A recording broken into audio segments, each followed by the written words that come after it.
नमस्ते, जय Siya Ram. Welcome to my YouTube channel nationalist Indian.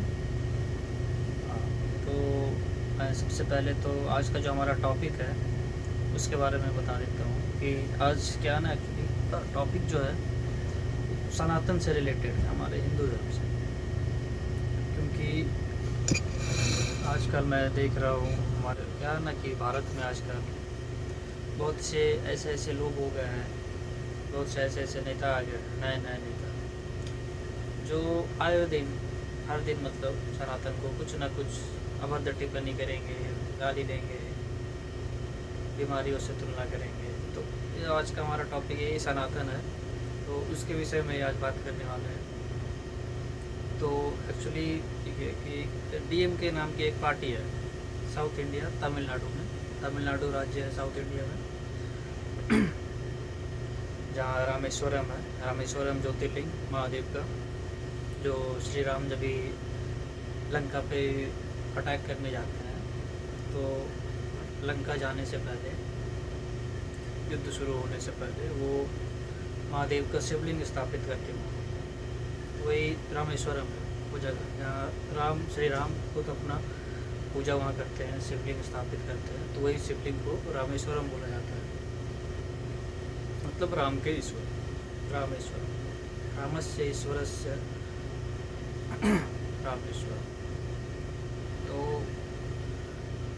उसी जगह से सोचिए कितनी बड़ी विडंबना है, कितनी बड़ी मतलब क्या बोल सकते हैं, आयरनी है, कितनी बड़ी आयरनी है, विडंबना है कि जिस राज्य में खुद श्री राम जाके वहाँ स्थापित कर रहे हैं शिवलिंग, तो समझ लीजिए वहाँ का क्या होगा सनातन वैल्यू, वहाँ कैसे होगा, हिंदुओं का आदर्श वहाँ कैसे होगा, और समझिए उनका मूल्य क्या होगा वहाँ जो हिंदू है तमिलनाडु में। और वहाँ 50,000 से ज़्यादा मंदिर अभी भी मौजूद है, जहाँ अभी मतलब आज के डेट में 50,000 मंदिर अभी भी उससे ज़्यादा अवेलेबल हैं और सभी चालू है। वहाँ लोग पूजा करते हैं, जाते हैं, सब चलता है, बराबर है। उसी राज्य में सोच लीजिए सनातन का मतलब आप बोल सकते हैं तमिलनाडु का कि सबसे बड़ा जो केंद्र है, जहाँ सबसे ज़्यादा सनातन को अच्छी तरह से समझने वाले, मानने वाले लोग जो हैं, उसको फॉलो करने वाले,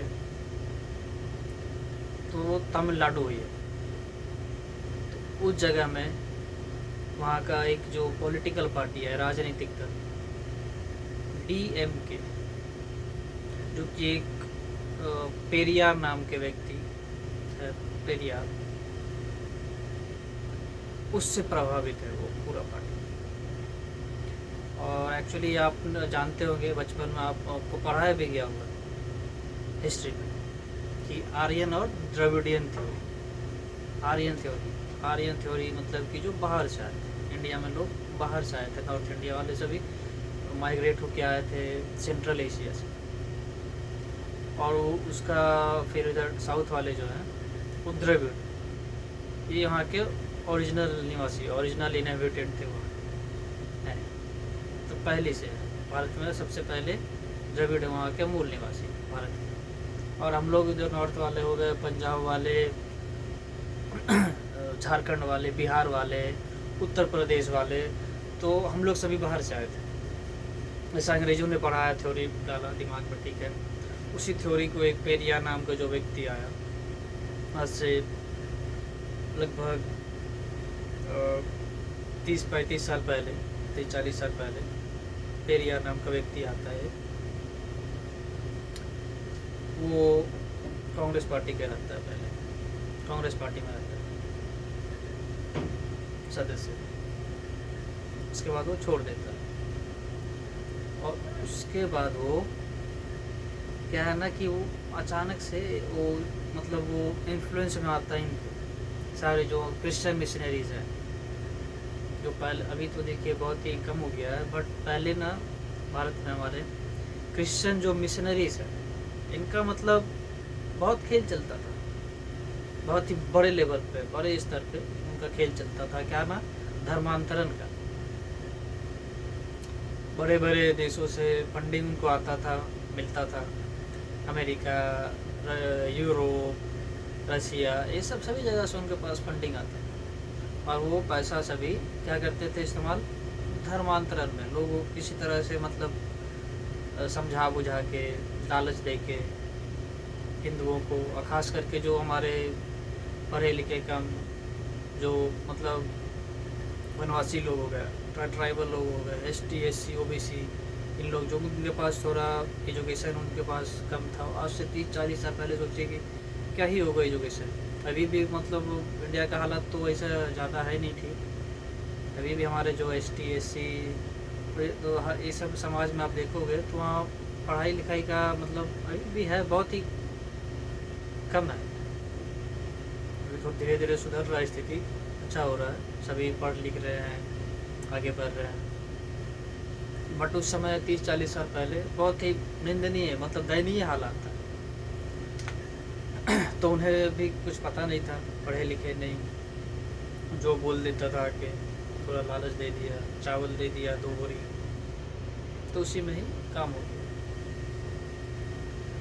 तो उसी समय जो पेरियार था वो इन सभी के इन्फ्लुएंस में आ गया, इनके साथ। और जानते हैं साउथ में आपको पता ही होगा, वहाँ क्रिश्चियन की तादाद ज़्यादा है अभी आज के समय में।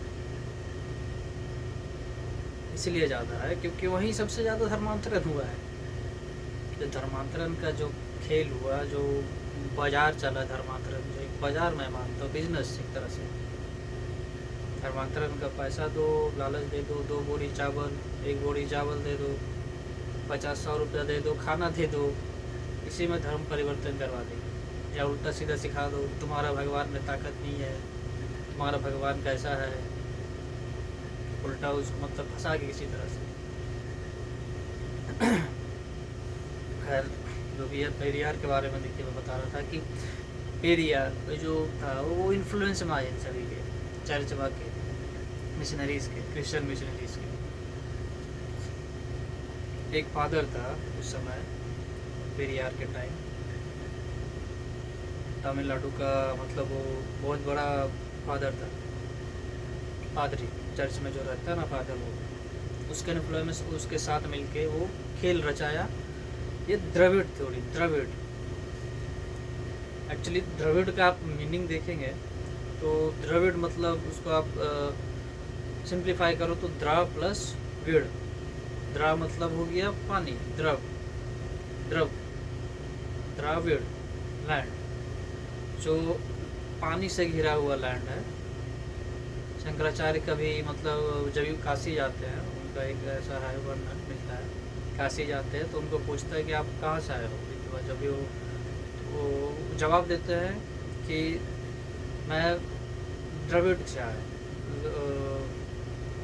मतलब संस्कृत में बोलते हैं, हम द्रविड़ ऐसा करके द्रविड़। तो आप समझ रहे, द्रविड़ मतलब हो गया लैंड जो पानी से घिरा हो। तो तमिलनाडु आप देखोगे तो समुद्र से घिरा हुआ है पूरा चारों तरफ से, तो वही लैंड जो पानी से घिरा हुआ है, द्रविड़। तो इसको, इस द्रविड़ थ्योरी को, जैसे आर्यन मैं बता रहा था शुरू में, द्रविड़ और आर्यन थ्योरी, तो उसको यहाँ से उसने सीरियसली इसे लोगों के दिमाग में डालना चालू किया, अनाप शनाप बक बक के किसी तरह से लोगों को गुमराह करना, मतलब उसने चालू किया धीरे धीरे द्रविड़ के नाम पे, कि द्रविड़ है हम लोग, तमिल लोग हैं तो हम लोग द्रविड़ है, हम यहाँ के ओरिजिनल वासी हैं, और बाकी लोग नॉर्थ इंडिया वाले सब, दिल्ली, पंजाब, हरियाणा वाले सब मतलब बाहर से आगे का उठ के आगे भाई इंडिया में बसे हैं, और हमें इन्होंने ये कर दिया, हमारे देश में इन्होंने हमें मतलब ऐसा नीचे रख दिया, हमारा स्टेटस डाउन कर दिया। तो ऐसा अगर भूलोगे, जो लोग पढ़े लिखे नहीं हैं, कम पढ़े लिखे थे उस समय, तो धीरे धीरे लोगों में मतलब ये माइंड में आ गया, वहाँ के लोगों में धीरे सब मतलब समझिए कि ऑलमोस्ट 50-60% लोग इस बात को मान लिए, उससे ज़्यादा ही हो सकता है। अभी भी आप देखोगे तो अभी भी वहाँ ये सोच है। तमिलनाडु में गया था तो वहाँ के लोगों में अभी भी ये सोच है, हिंदी वालों को अगर अब हिंदी बोलोगे वहाँ तो बहुत लोग गुस्सा हो जाएंगे हिंदी को सुनते साथ। हिंदी आता भी है बट वो हिंदी में बोलेंगे नहीं, जवाब नहीं देंगे। आप उनसे पूछ रहे हो, बात कर रहे हो हिंदी में, तो वो जवाब नहीं देंगे, बोलेगा तमिल में बात करो, हिंदी नहीं मालूम। अरे यार तुम हिंदी बोल तो रहे हो, हिंदी कैसे नहीं मालूम। अभी भी वहाँ मतलब लोगों में है ये मानसिकता, अभी थोड़ा कम लेवल, लेकिन फिर भी है। ऑलमोस्ट 30 to 40% लोगों में ये मानसिकता है कि हम द्रविड़ हैं और ये लोग आर्यन है, बाहर से आए हुए सब। तो पेरियार का ही ये देन है। जब पेरियार था और उसका खुद का नाम क्या, रामास्वामी, रामास्वामी वेणुगोपाल रामास्वामी उसका नाम था। पेरियार का ओरिजिनल नाम, उसका माँ बाप ने उसका नाम रखा था वेणुगोपाल रामास्वामी। इतना अच्छा नाम, उसको हटा के पेरियार, हमको बुलाओ पेरियार। तो ऐसा खेलो खेला, लोगों को गुमराह किया और उन्हें मतलब बताया कि तुम सभी भारत से मतलब समझो एक तरह से अलग हो, तुम लोग तमिल हो, मतलब हिंदू भी नहीं हो, तुम लोग हिंदू ही नहीं हो, सनातनी नहीं हो। बाकी सभी जो है नॉर्थ, ये लोग सब हिंदू है पूरा वेस्ट इंडिया वाला, और लेकिन तुम लोग जो है तमिल हो, तमिल। संस्कृत तुम्हारा भाषा नहीं, तमिल तुम्हारा भाषा, ये संस्कृत से भी ज़्यादा पुराना है ना। मतलब लोगों को भड़काया एक तरह से हिंदुओं के प्रति अपने आप में। तो उसी को फॉलो करने वाले हमारे जो तमिलनाडु का भी जो हमारा रूलिंग पार्टी है तमिलनाडु का, डीएमके नाम है पार्टी। तो वो डीएमके का जो सीएम है, सबसे पहले तो आप देखिए सीएम जो भी है उसका भी इंटरेस्टिंग इतिहास है। डीएमके का भी करुणानिधि फाउंडर था, अभी जो सीएम है उसका बाप था वो करुणानिधि, मोटा सा आदमी, दिन भर तो वो पूरी तरह से प्रभावित था पेरियार से। पेरियार से प्रभावित होने के कारण उसका भी दिमाग में सड़न हो गया था, तो वो भी अनाप शनाप बकता था। इसी तरह से अनाप शनाप बकते बकते वो पार्टी अपना डीएमके, बहुत पुराना पार्टी है वैसे डीएमके, तो उसने पार्टी को अपना मतलब अच्छा है, मतलब समझिए तमिलनाडु में बहुत ही, तमिलनाडु में दो ही पार्टी है जो देखे होगा पावर मतलब आता है, एक डीएमके और उसका जवाब में बना था एआईएडीएमके, अन्ना डीएमके, एआईएडीएमके और एक डीएमके। तो यही दोनों, और दोनों पार्टी मतलब आप देखोगे तो सेम है लगभग, दोनों पार्टी ऐसे ही सोचा उसका, द्रविड़ द्रविड़ द्रविड़ और तमिल तमिल तमिल, बाकी सब खल्ला, कुछ नहीं है भाई, हम लोग सब ऐसे ही है। गलती से पैदा हो गया तुम लोग सब वेस्ट ऑफ इंडिया में।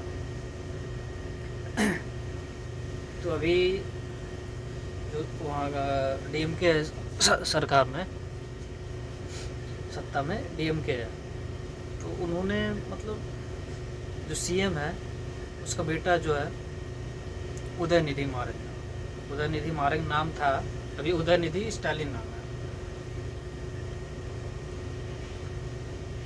तो करुणानिधि जो मैं आपको बता रहा था, करुणानिधि डीएमके का फाउंडर, उसका बेटा स्टालिन अभी जो सीएम है तमिलनाडु। तो स्टालिन का जो बेटा है वो है उदयनिधि मारन, उदयनिधि स्टालिन, मारन मतलब ख़त्म छोड़ दिया है, उदयनिधि स्टालिन लिखता है अपना चेंज करने का, यही पॉलिटिकल रीजन के कारण, द्रविड़ वाले रीजन के कारण ऐसा उसने चेंज कर लिया अपना नाम। नाम चेंज करने से तो कुछ होगा नहीं, जो आप हो तो आप वही रहोगे, आप हिंदू हो हिंदू ही रहोगे, चाहे आप क्रिश्चियन नाम लगा लो, लेकिन आप क्रिश्चियन बन जाओ, कन्वर्ट हो जाओ, लेकिन आपका डीएनए तो हिंदू ही रहेगा। तो इन लोगों को ये सब समझ नहीं आता है, ये वोट के लिए कुछ भी करेंगे, कुर्सी के लिए ये लोग कुछ भी करेंगे, अपना माँ को भी ये लोग बेच देंगे, ऐसे ऐसे लोग सभी। तो इसने क्या किया, ये उस उदयनिधि ने 5-6 दिन पहले इसने एक सेमिनार में जाना था। उस सेमिनार में ये गया, वहाँ जाके, और उस सेमिनार का भी टॉपिक बहुत ही अजीब व गरीब था। सेमिनार में टॉपिक था हाउ टू ऑपरेट हिंदू, सनातन को कैसे दबाया जाए। तो यहाँ गया, वो अपना कागज़ लेके गया एक स्पीच देने के लिए, भाषण देना है। तो पहले से वो सारा तैयारी करके लेके गया था, लिख के मस्त कागज़। तो वहाँ जब ये बोलना चालू किया, भाई साहब मतलब मुंह खोला, गंद मचा दिया। कुछ मतलब सोचा समझा नहीं, क्या बोलेंगे, बोल रहे हूँ मैं, उसके बोलने से क्या होगा, आगे जाके इसका रिएक्शन क्या होगा, कुछ नहीं समझ आया। बस बोल दिया जो बोलना था उसको। वो बोला क्या, जो बोला है वो मतलब सनातन धर्म को, अपना हिंदू धर्म को, जो पूरा इंडिया मानता है, इंडिया के बाहर में भी यूरोप, रसिया, सारे यूरोपियन कंट्री आप देख लीजिए, पोलैंड, तो नीदरलैंड, यूके, स्कॉटलैंड, आयरलैंड, और बाकी हर एक दुनिया का आप देश देख लो, हर एक जगह भी आपको हिंदू कहीं ना कहीं, विदेशी लोग भी हिंदू बन रहे हैं, सनातनी अपने आप को बोल रहे हैं। क्योंकि मतलब इससे उनको मतलब ऐसा इन्फ्लुएंस उनके ऊपर सनातन का हुआ, तो वो बोलते हैं कि ये सब तो क्रिश्चियन, इस्लाम ये सब तो रिलीजन मतलब एक बिल्कुल ही अलग है। और जो हिंदुइज़्म है, सनातन, ये बिल्कुल ही अलग है। तो मतलब उनका टीचिंग बिल्कुल ही अपोजिट है, 90 डिग्री ऐसा है। सॉरी, वो ऐसा है तो एक सीधा ऐसा है, ऐसा मतलब कभी मिल नहीं सकता, 90 डिग्री अपोजिट। फिर भी कुछ लोग हैं बोलते हैं सारा धर्म एक। कैसे सारा धर्म एक यार, प्रूव करो सारा धर्म एक है। पहले बात तो धर्म ही सिर्फ एक है, बस धर्म सिर्फ एक, सनातन है, हिंदू धर्म, सिर्फ एक धर्म। बाकी ये सब जितने हो गए, इस्लाम, क्रिश्चियनिटी, जूस, यहूदी जिसे बोलते हैं, ये सब हो गया बस पंथ है, मजहब। उसमें आपको एक किताब दे दिया है, उसमें आपको लिख दिया है ऐसे ये खाना है, वो करना है, ऐसे अधिकतर आपको मतलब ये सब दे दिया जीने के लिए, आपको ऐसे ही जीना है, उसके बाहर आप नहीं कर सकते कुछ किए तो सीधा हेल अंग्रेजी में देख लीजिए, क्रिश्चियनिटी, हेल का कॉन्सेप्ट है, हेल जाएंगे आप, तो कुछ भी उससे उल्टा कर किताब सीधा कहते। और बाकी इस्लाम में बोलते हैं ना कि कुरान में जो लिखा है उसके एक कॉमा फुल स्टॉप भी चेंज हो गया, अगर मतलब उसको आप छोड़ दिए, नहीं मान पाए उतना, मतलब जो लिखा है ना, तो कॉमा फुल स्टॉप जो वो सब बिल्कुल बराबर मानना होगा आपको। तो कहने का मतलब ये है, उससे थोड़ा भी इधर उधर गए आप, तो फिर आप गए इधर तो जहन्नुम, ऐसा है। तो ऐसा धर्म को जो फॉलो कर रहे हैं हमारे वेस्टर्न लोग, बाकी दुनिया के हिंदुस्तान छोड़ के, तो वो जब देखते हैं सनातन धर्म को तो मतलब ऐसा कैसे हो सकता है, इतना उदार, कोई रिस्ट्रिक्शंस नहीं, जो आप चाहते हो, जैसे आप चाहते हो वैसे आप कर सकते हो। भगवान और आपके बीच का बात है, ईश्वर और आपके बीच का बात है। आपको इसमें कोई मीडियम, कोई किताब की ज़रूरत नहीं है। आप बस अपना दिल साफ रखिए, मन साफ रखिए, और ईश्वर में अपना मन लगाइए, आपको ईश्वर की प्राप्ति हो। तो ये सोच जो है सनातन का, इससे सारे हमारे जो विदेशी लोग हैं, ये सभी बहुत ही प्रभावित हो रहे हैं आज के टाइम, और सभी अपने आप को मतलब चलिए कन्वर्ट कर रहे हैं, अपने आप को मतलब हिंदू बता रहे हैं।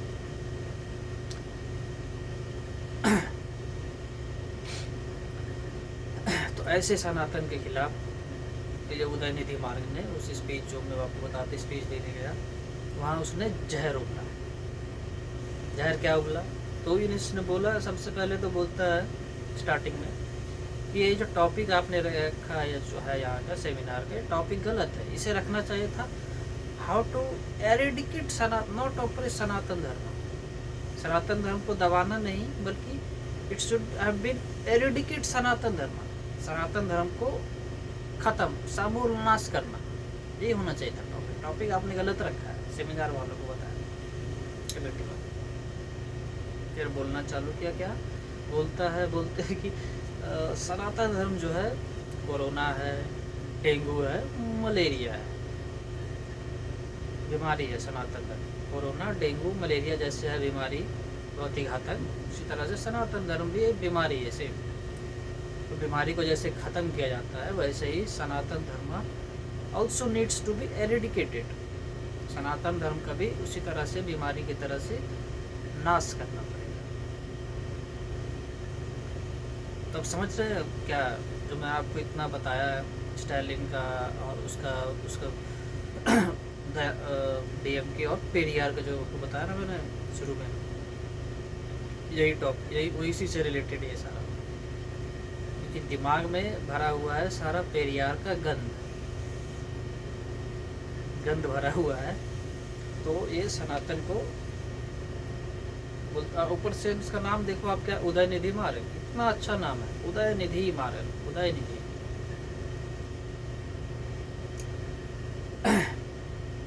लेकिन स्टालिन नाम तो रखा, स्टालिन उसको चेंज कर लिया, मारन वो अलग बात है, स्टालिन करके अभी उदयनिधि स्टालिन बोलते हैं अपने आप को। तो अब देखोगे क्या, इसका आप सोच देख लो, इसका बाप का सोच देख लो, उसका नाम स्टालिन ही है, बाप का नाम ही इसने अपना लगाया है, पीछे अपना नाम था उदयनिधि स्टालिन करके। इसका बाप जो स्टालिन, जो चीफ मिनिस्टर है, अब सोच लो नाम, और उसका बाप चीफ मिनिस्टर जो स्टालिन है, उसका बाप का नाम था, तो मैंने आपको बताया करुणानिधि, डीएमके का फाउंडर। उसका खुद का नाम आप देख लो, क्या करुणानिधि, संस्कृत नाम है, और संस्कृत को गाली देते रहा पूरा जिंदगी। हिंदू को भी गाली दिया, हिंदू को गाली नहीं दिया वो, बट वैसे वो इतना नहीं, कभी को बस बोलता था कि सनातन में ब्राह्मणवाद है, वो ऐसा बोलता था, लेकिन वैसा कभी एक्सट्रीम पे नहीं किया। वो बोलता था तमिल कल्चर है वो अलग कल्चर है, बाकी वेस्ट ऑफ इंडिया का अलग कल्चर है, वो ऐसा बोलता था। लेकिन ये जो हमारे जो उनके पोते साहब है उदयनिधि स्टालिन, ये तो मतलब एक अलग ही स्तर पे चले गए ना। सनातन धर्म को ये गाली देने लगे, मलेरिया डेंगू से कंपेयर करने लगे। तो आप समझ रहे हो उनकी मानसिकता।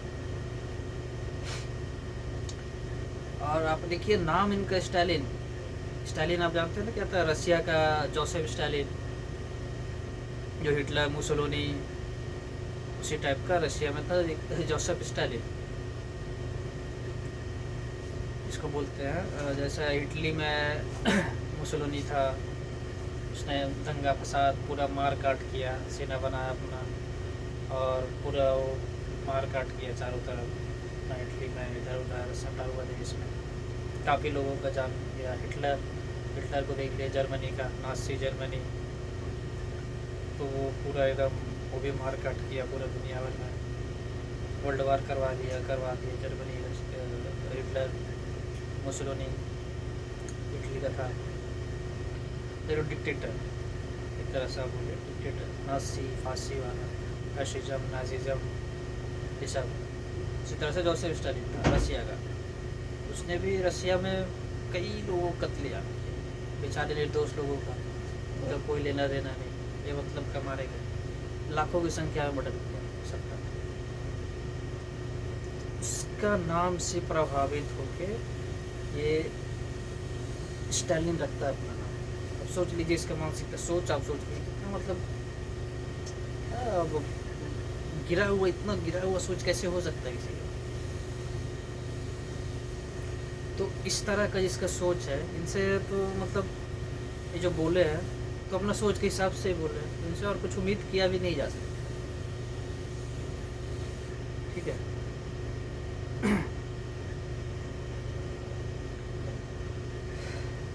तो अब देखिए, अब तो बोल दिया, ठीक है। तो पूरी अभी भारत में प्रतिक्रिया आ रही है हर एक तरफ से, साधु संतों का, नॉर्मल पीपल का भी, अपना जो पॉलिटिकल पार्टी बीजेपी है, जो अपने आप को सनातन का मतलब सपोर्टर बताती है, हिंदू लोग के लिए जो वोट लड़ते हैं, वो भी अटैक कर रही है। तो अटैक करने के बाद क्या हो रहा है ना अभी कि इनको माफ़ी मांगना चाहिए, इनको अपना बोलना चाहिए हाँ ठीक है। उम्मीद था ऐसा कि बोलेंगे, करेंगे, माफ़ी मांगेंगे या बोलेंगे गलती हो गया, मतलब हमारा बोलने का मतलब ऐसा नहीं था, कुछ मतलब सफाई देगा। बट ये सफाई नहीं, मतलब अभी भी बिल्कुल ही भूल रहे और उसके नेक्स्ट लेवल पे अब जा रहा है। डीएम की पूरा पार्टी जो है ना अब इस पे लग गया है, इसी बात पे, सनातन को गाली देने में। और कौन अच्छा गाली देगा, कौन ज़्यादा बड़ा गाली देगा, ये कंपटीशन अभी चल रहा है डीएम के अंदर। उदयनिधि ने तो बोला, जो बोला कोरोना मलेरिया डेंगू से कंपेयर किया और एरेडिकेट ख़त्म करना है सनातन धर्म का, ये लक्ष्य उसका जीवन का, ऐसा वो बोला। उसके बाद उसका एक मंत्री आके बोलता है ये राजा, इसको आप जानते हो 2G घोटाला, उसमें उसका नाम आया था, जेल जाते जाते बच गया, घोटालेबाज। वो आके बोल रहा है अभी कि अरे तो कुछ नहीं बोला उदयनिधि, ये तो बहुत ही कम बोला, ये तो मतलब समझे रहम कर दिया। एक्चुअली सनातन धर्म, कोरोना मलेरिया ये सब तो बहुत छोटा हो गया। सनातन धर्म है एक्चुअली में क्या, तो HIV है, एड्स है, कोर है, कुष्ठ रोग है। अब आप सोच लीजिए।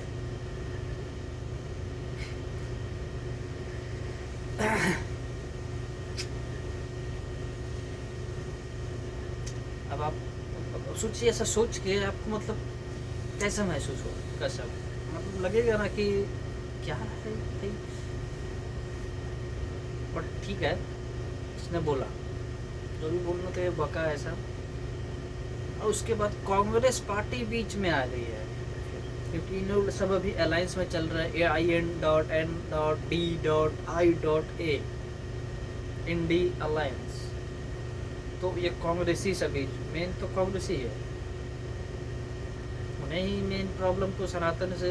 आप देख लो जब से कांग्रेस बनी है तभी से, गांधी के समय से ही तो उनका यही काम रहा है, हिंदुओं को गाली देना, उनको मरवाना, कटवाना, यही उनका काम रहा है।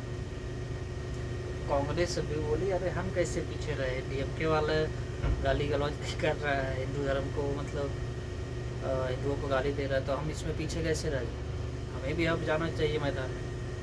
तो मैदान में आए खड़गे जो है अभी अध्यक्ष कांग्रेस पार्टी का, खड़गे, वो आप देखे होंगे, बहुत चिल्लाएगा, बहुत अजीब तरह से चिल्लाएगा, काला सा एकदम लंबा सा साउंड, आवाज़ भी बिल्कुल अजीब सा, आए आए करेगा, पूरा दिन चिल्लाएगा। आप देखिएगा पार्लियामेंट में कभी जो चलता है ना लोकसभा, वो आपका प्रेसिडिंग आप कभी देखा कर देखिएगा आप लोग, तो आपको पता चलेगा कांग्रेस कभी वो अध्यक्ष बनाया गया, प्रेसिडेंट, रिमोट वाला प्रेसिडेंट। सोनिया गांधी और राहुल गांधी के हाथ में उसका रिमोट है, वो उसके हिसाब से वो चलता है, वो लोग समझ रहे ना। तो वही खड़गे, उसका बेटा है प्रियांक खड़गे, वो कर्नाटक में अभी कांग्रेस का सरकार बना है, चुनाव हुआ था तो वहाँ कांग्रेस अभी सत्ता में आया सरकार में, वहाँ वो मंत्री है। तो वो बिल्कुल उसको डिफेंड किया, ठीक है। उदयनिधि उसको पूछा गया क्या आपका क्या विचार है, ये जो बयान दिया उदयनिधि, तो उसको डिफेंड किया। और वो और उससे भी एक लेवल ऊपर जाके फिर वो बोल रहा है कि सनातन ये तो कोई मतलब नीच ऊंच का इसमें भेद है, ब्राह्मण लोग का ये है वो है, मतलब समझ रहे ना, मनोवाद, ब्राह्मणवाद, ऐसा बताने लगे। और सनातन मतलब इसको मतलब ख़त्म करना अच्छा है, ऐसे करके। और बहुत सारे नेताओं का बयान आया, कांग्रेस का भी 1-2 नेता का और बयान आया कांग्रेस का, DK शिव कुमार का, सॉरी DK शिव कुमार नहीं, एक है KC वेणुगोपाल, उसका बयान आया कि ये तो फ्रीडम ऑफ स्पीच है जो उसने बोला है उदयनिधि ने, इसमें हम क्या कर सकते हैं। तो फ्रीडम ऑफ स्पीच है उसका, उसको फ्रीडम है मिला हुआ संविधान में, कॉन्स्टिट्यूशन में, तो वो बोला ऐसा, मतलब समर्थन है उसको कांग्रेस पार्टी। फिर बिहार में भी कुछ लोग हैं लालू यादव के पार्टी के, वो बोल रहे हैं कि ये जो टीका लगाने वाले लोग हैं, टीका लगाने वाले, चंदन लगाने वाले, इनके वजह से भारत गुलाम हुआ अंग्रेजों को। समझे? इनकी अब मानसिकता खाली समझिए सारे लोगों का। ऐसे जेडीयू में भी कुछ नेता है, उन्होंने भी कुछ अनाप शनाप बका है। और उसके बाद फिर अपना इधर आ जाइए, क्या इनका नाम है,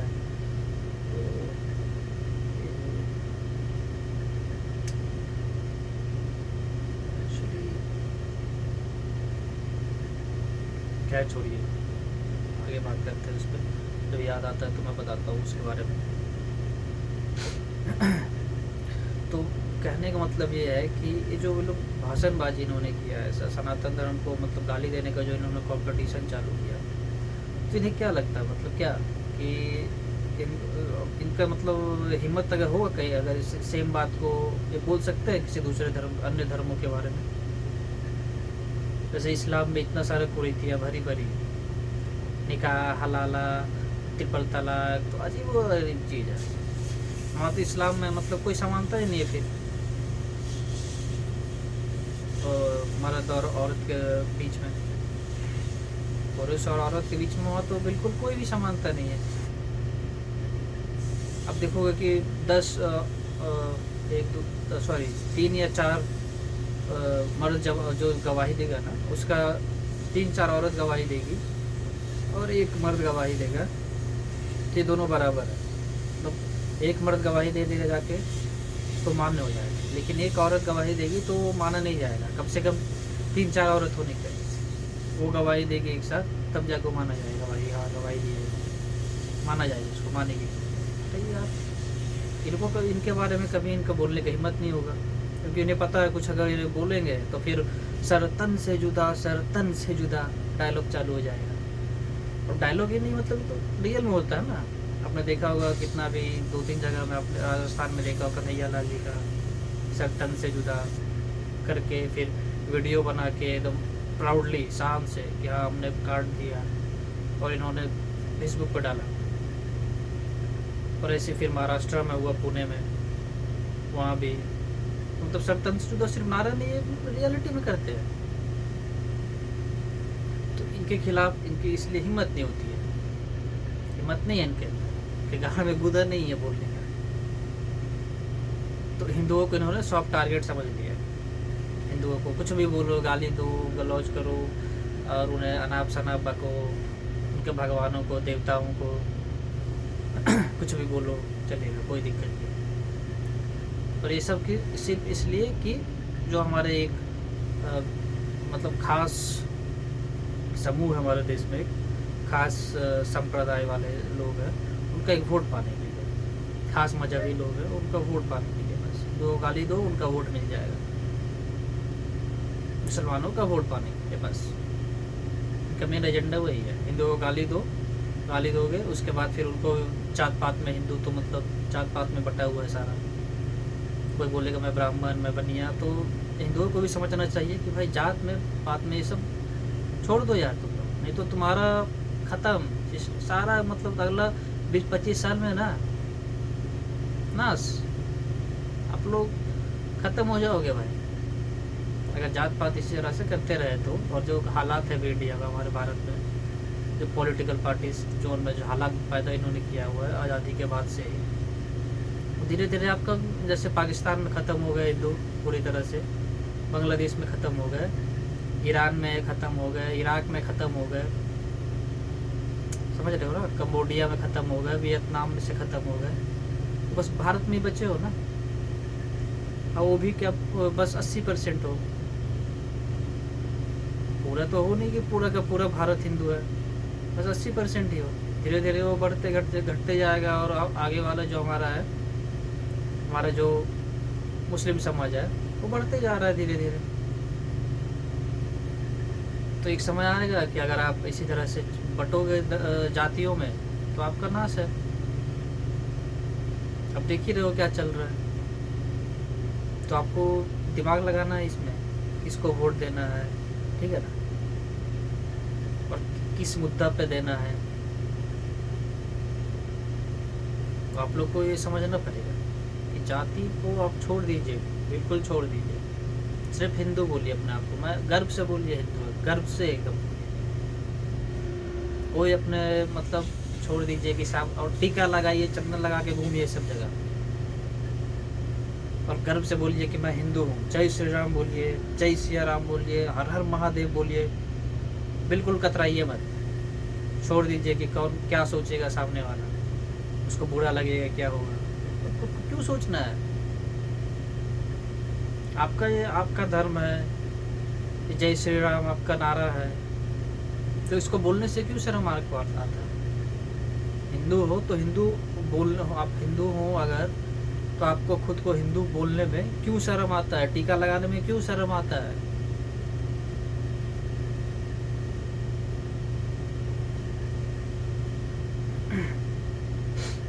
एकजुट रहिए। और ये सब जो उदयनिधि, तो खड़गे, प्रियांक खड़गे, केसी वेणुगोपाल, वाकई जो मैं बता रहा हूँ कि अब याद आ गया, स्वामी प्रसाद मौर्य, समाजवादी पार्टी वाला स्वामी प्रसाद मौर्य। देखो उसका चेहरा देखोगे ना तो आपको मन करेगा जूता लेके, मतलब चेहरा देखते ही साथ ऐसा आपका फिर में फीलिंग आएगा कि इसको भी जूता लेके देना चालू करे, या फिर ऐसे ही थापड़ थापड़ मारे, ऐसा आपको फीलिंग आएगा। पूरा मुंह में कचरा भरा हुआ है, अजीब सा एकदम, उसका मुंह का बनावट ही ऐसा है, मतलब चमार जैसा दिखता है। चमार मतलब ऐसा समझिए मत कि अब मेरे ऊपर आरोप कोई लगा देगा, हो सकता है कि चमार बोल रहे हो उनको, मतलब जाति को आप नहीं समझ रहे हो, ऐसा नहीं है भाई। चमार मतलब कि बहुत ही, मतलब वैसा नहीं मैं बोल रहा हूँ, जाति सूचक नहीं है ये, ठीक है, क्लेरिफाई मैं कर दे रहा हूँ। चमार कोई जाति से मतलब उसके लिए मैं इस्तेमाल नहीं कर रहा हूँ। मैं अगर वो ऐसा है तो मैं बस बोल रहा हूँ कि उसका चेहरा देख के ना, मतलब बहुत ही ख़राब चेहरा है उसका, देखने में बहुत मतलब चुतिया जैसा लगता है, ठीक है, चमार नहीं चुतिया जैसा लगता है। उसको मन करेगा मारे पकड़ के। तो क्या कर रहा है, बोल रहा है रामायण, वो रामायण जो है रामचरितमानस तुलसीदास का, उसको जला रहा है, फाड़ रहा है, उसका पेज फाड़ रहा है। अब बोल रहा है कि तुलसीदास जी ने यहाँ लिख दिया है, गलत लिख दिया है, यहाँ है मतलब कुछ एक चौपाई था, शूद्र गवार ऐसा करके कुछ है, शूद्र गवार सर नारी ऐसा करके सबका तारण के अधिकारी, मतलब शूद्र हो गया, औरत हो गई, और ये सब मतलब जो है ना मतलब ताड़न के अधिकारी। तो क्या बोला कि मतलब मारने का अधिकारी, ताड़न मतलब मारो, ताड़ो, समझ रहे ना, ताड़ने के अधिकारी, इन लोग को मारने का अधिकारी, इन लोग को मार, मतलब बोला कि वो मतलब बोलना चाहा वो क्या बोला कि यहाँ मतलब यही हो रहा है, औरतों को ऑपरेस किया जा रहा है, औरतों को शूद्र को, शूद्र मतलब जो हमारा वर्ण व्यवस्था था ना, ब्राह्मण क्षत्रिय शूद्र वैश्य, तो शूद्र उसको बोल रहा है, शूद्र और नारी को, शूद्र के लिए मतलब ST SC OBC के वोट पाने के लिए शूद्र को बात मतलब टॉपिक उठाया, शूद्र को बोल रहा है और बोल रहा ताड़न के अधिकारी है। तो उस बेवकूफ़ को पता ही नहीं उसका मतलब क्या है, और वो बोल रहे कि तुलसीदास जी को तुम बोल रहे हो गलत लिखा है इसने, वो उनके दिमाग में मतलब गलत भावना था। अरे मूर्ख आदमी, समझ रहे हो क्या बोल रहे हो। तुलसीदास, महाकवि तुलसीदास, इसको स्वयं भगवान राम का, हनुमान का दर्शन हुआ, इन्होंने दर्शन किया उनका प्रेरणा से फिर इसने इतना बड़ा रामायण लिख दिया अवधी भाषा में। उन पे इतना बड़ा आरोप लगा रहे हो, इससे पहले तुम यार मर क्यों नहीं है।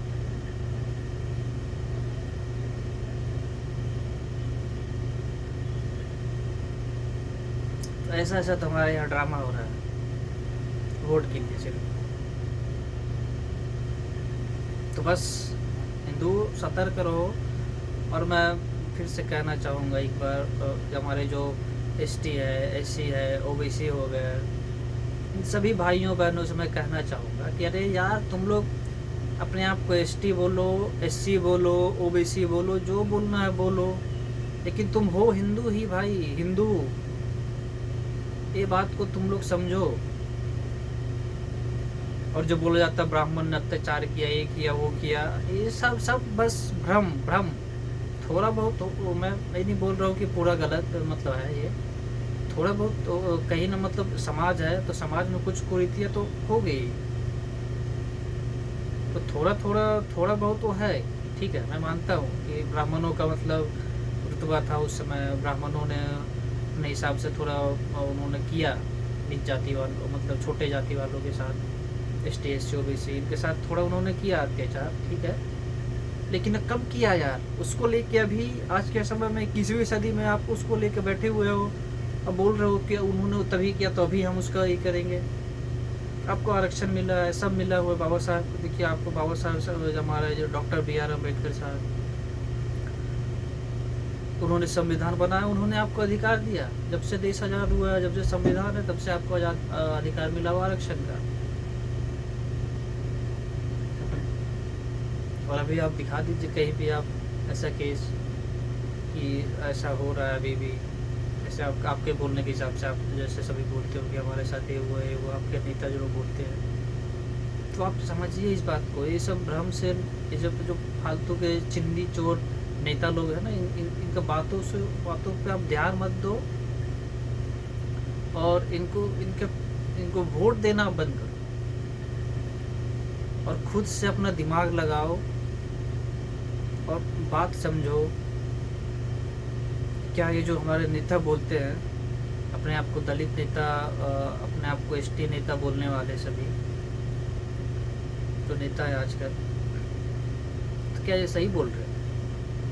आपको पता चलेगा कि सही नहीं बोल रहे हैं, ये बस आपका वोट लेने के लिए आपको गुमराह कर रहे हैं।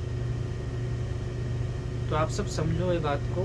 और हमारे उच्च जाति जो अपने आप को समझते हैं, ब्राह्मण हो गया, क्षत्रिय हो गया, तो उनसे भी अनुरोध है कि अपने भाइयों को, हमारे ओबीसी, हमारे एससी, हमारे एसटी, इन सभी भाइयों से उनके साथ जाएं, आप खुद पहल करें, उनके पास जाएं, उनके साथ बैठें, उनके साथ खाएं, उनका दुख सुख में उनको हमेशा उनका साथ दें, उनको क्या प्रॉब्लम है, क्या तकलीफ़ है, उसमें उनका मदद करें, ताकि एक विश्वास बने उनके बीच में भी।